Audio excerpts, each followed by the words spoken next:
I'm going to spend $50 billion to create 51% of the mining capacity in the world, and I'm going to steal all the Bitcoin in the world and take down the Western financial system. First of all, there's no such thing as cryptocurrency. There are 1,000 cryptocurrencies. In other words, you cannot speak generically about cryptocurrencies. Jim Rickards hates cryptocurrencies. That's not true. I really, really dislike Bitcoin, and I'll tell you why. But there are cryptocurrencies out there that I think are very interesting and worth your consideration.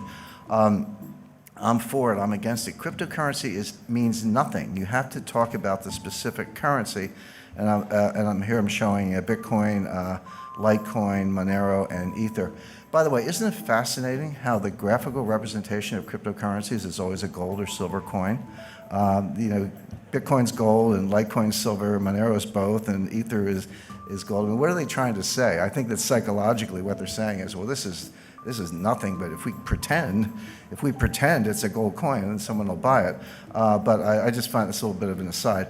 But no, it's the same thing is true with fiat currencies. You can't be like or dislike fiat currencies generically. Some people do because they just hate central banks. I understand that. But it's a big difference between a Venezuelan bolivar and a euro. Big difference between a Zimbabwe dollar and a US dollar. So in other words, don't talk to me about cryptocurrencies. Tell me what specific one you want to talk about, and that's a more interesting conversation. I think it's really important because this field is so muddied, the conversation is so muddied, people not distinguishing between blockchain and currency, not distinguishing between different types of currencies, et cetera. I think we need to step back, take a deep breath, and be rigorous in our analysis and think about what we're actually talking about. There's no such thing as a blockchain. There are hundreds of blockchains. In other words, every currency, every token, every so-called smart contract, if you're using Ether, has a different blockchain. So there are at least hundreds, perhaps thousands of blockchains, new ones being created every day. So again, don't talk to me about blockchain. Tell me which specific blockchain you're talking about, because they're not all the same, and this is critical. The main difference, there are many differences in this blockchain technology, but the main difference is validation. Because remember, the whole idea of cryptocurrencies and blockchain and the original Bitcoin and what Satoshi Nakamoto came up with is that we're going to have a trustless system. We're not going to trust banks. We're not going to trust clearinghouses. We're not going to trust exchanges. We're not going to trust central banks. We're not going to trust anybody. We're going to have a decentralized system that a community can validate, and we don't have to rely on anybody in particular. That was the original idea. So the question is, what's your method of validation? And that's what distinguishes one blockchain from the other. So I've listed 4 of them here, but there are others. Proof of work, that's what blockchain uses. And you know what the work is? You gotta factor these, 87-digit prime numbers into prime factors. It's a lot of computer crunching, completely clunky, completely inefficient, non-sustainable. I'll talk about that in a second, but that's Bitcoin. There's something else called proof of stake, meaning this is what Ether is based on. You demonstrate that you have a certain percentage of the processing power, so you step up based on your stake. There's proof of space. Space is storage space on a hard drive, so I get to vote on the blockchain. I get to vote on validating the blockchain because I've decided to devote a certain amount of my hard drive to that process. There's a new coin called Space Mint. And then there's the Byzantine Agreement, or Byzantine Agreement. There's a version of that called the Federated Byzantine Agreement, which I personally think is the best, much more robust to some of the problems we're talking about, and there are others. But the point is, don't talk about blockchain. Say, okay, what's your governance model? What's your validation model, et cetera? And then ask yourself, is that sustainable? Is that robust? Will that resist an attack? Are your cryptocurrencies going to be stolen? These are the questions you have to ask yourself, and there are no generic answers. So I cannot emphasize enough. Coin by coin. I hate to use the word coin, whatever, token by token, blockchain by blockchain. Be rigorous and ask yourself what's sustainable.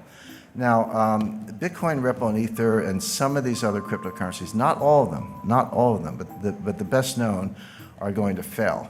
When I say fail, they're going to, Bitcoin might have a $200 value as a token for criminals. I think criminals and terrorists might find a a use case at about $200 per Bitcoin, but they're basically not going to be anywhere near where they are today. Why do I say that? I don't want to make a claim without backing it up. The first point is they're non-scalable. Transaction times are slow, and then when you say that to Bitcoin people, they go, aha, the Lightning Network is right around the corner. Lightning's going to, we'll see. They said that about segregated witness. They said that about some of these other solutions. They don't seem to get community support. They keep forking the Bitcoin, meaning one day you wake up and there's 2 blockchains instead of 1, or whatever happened to that whole idea that we weren't going to have inflation and we weren't going to pull new cryptos out of thin air. But these solutions, you have to understand what the solution is. So what they're saying is nobody has a solution for the inherent slowness, clunkiness, non-scalability of the original Bitcoin blockchain. There's no solution for that. So when you hear about solutions, what are they? Well, what they're saying is take a bunch of transactions offline. So everybody in the room could form a group, or let's say every coffee shop in Brooklyn, New York, every coffee shop in Vancouver could form a group. And all the people who want to buy coffee would join that group. And we would agree, so we're in our own little bubble over here, and we would agree that all of our Bitcoin transactions among each other don't go on the blockchain. They just get settled in this sort of separate cloud over here, and then we net them out. So, I pay you 5 Bitcoin, and you pay the person next to you 4, and he pays the lady in the back of the room 10, and she pays me 7, and we net it out, and then periodically, and it could be daily, weekly, monthly, or whatever, we net all this stuff out, and then we take that net and we put that on the blockchain, so that the amount of transactions that have to go on the blockchain is greatly reduced. That's true. But what are we doing? We've created our own network. I got to trust the coffee shops. How do I know they're not going to steal my money? In other words, it's only a solution because you're completely negating the original idea. Well, sure, if you want to tear up the original idea and start over, that's fine, but don't tell me you're adhering to the idea of a decentralized trustless network, because you're not. All you've done is create another network. Somebody, I get trolled on Twitter all the time. People tell me I'm an idiot and I don't know technology and all that stuff. And then my more sour moods, I tell them I was coding before they were born.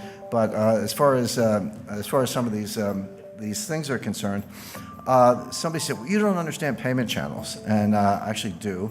And I said, yeah, I understand payment channels.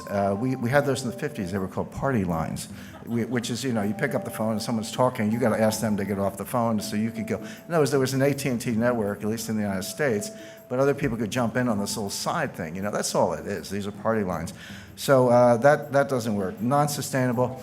The energy usage to solve the problem and make the proof of work in Bitcoin is now greater than the annual energy output of Ireland. Imagine taking all the electricity used in Ireland in a year, and that's how much we have to use to crunch numbers. By the way, every applied mathematician will tell you that prime factoring is a trivial problem. It's like an uninteresting problem. But it takes a lot of computing power to do it because the numbers are so big and the possibilities are so great. So we're just wasting the entire electrical usage of Ireland. In a few years, it's going to be the entire electrical usage of Japan. Who in this room thinks that governments are going to allow Bitcoin miners to use as much electricity in a year as the entire country of Japan, the 3rd largest economy in the world? That's not going to happen. It's not going to happen. It's not very green. It's completely wasteful. In other words, it can't happen. So that's why I say it's non-sustainable. It's going to hit a wall. Non-regulated, I don't have to remind you of all the frauds, new ones popping up every day. It's not just exchanges. Exchanges are, how do exchanges work? I want to go to a Bitcoin exchange. Well, you got to go in, you got to open an account, just like Merrill Lynch or Charles Schwab, right? So, or Toronto Dominion. So you give me your name, your address, your social security number, your bank wire information, give them all that information, and then send them dollars. And they say, okay, you got some Bitcoin, here's your confirmation. Really? How do I know you didn't just take my dollars and send me a phony baloney confirmation? How do I know you're not, a Ponzi? You're using new money to pay off the old money. How do I know you're not Bernie Madoff with a computer engineering degree? How do I know you're not a bucket shop? How do I know any of those things? The answer is you don't. So good luck with that. Not to mention Bitcoin whales. They estimate there are 1,000 people who control 40% of the Bitcoin. Now you got millennials buying, 1/100th of a Bitcoin for, $10 or whatever the math is.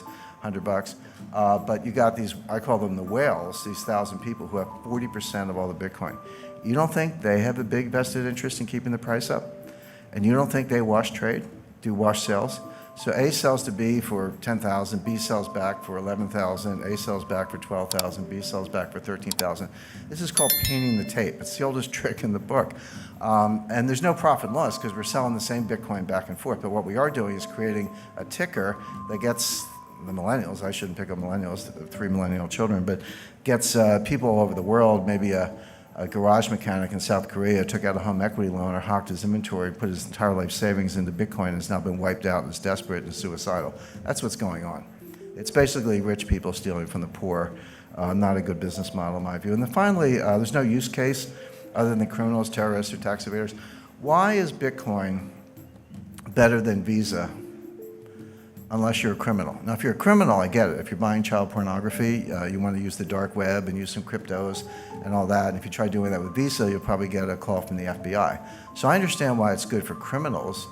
But if you're not a criminal, if you're not a tax evader, if you're not buying child pornography, if you're not an arms dealer, if you're not a terrorist, then why is Bitcoin better than Visa? There's really no use case for it other than crime. And then it's not elastic. And this is important because there's a finite number of Bitcoins, 21 million Bitcoin. They're getting closer to that level every day. And everyone's like, this is a good thing because, you know, the problem with central banks is they print all this money and we're going to have inflation. By the way, we haven't had any inflation for the last 8 years. Separate issue. I'll come to that if we don't run out of time. But, you know, we hate central banks. They print too much money, blah, blah, blah. So we're going to cap the number of Bitcoin. But money supply has to be elastic. It can't be too elastic. The problem with central bank money is that it's too elastic. The reason, by the way, gold is such a good form of money is that it grows slowly. It grows at about the tempo of world growth. It grows at about the tempo of population growth. Not exactly, but close enough that it's the best form of money anyone's ever discovered. But the problem with Bitcoin, when you hit a hard stop, which they will, and the economy keeps growing, but you want to back it with Bitcoin, so here's your money supply and here's your economy, that's inherently deflationary, right? Because each Bitcoin's got to support more and more growth, meaning your Bitcoin is worth more in theory, but the problem is you never get there. Why? Because if you have a deflationary currency, there's no bond market. The money supply grows based on credit, based on loans, based on various forms of borrowing. The money supply is just a foundation, and the economy grows with credit. Nobody wants to borrow in a form of money that's going to be more expensive when you pay it back. I'm not talking about interest. That's always part of the equation. But I'm saying the money itself is worth more when you have to pay back the loan. No one's going to borrow on that loan, therefore no bond market, therefore no viable form of money. So these are all the reasons why this is going to hit the wall.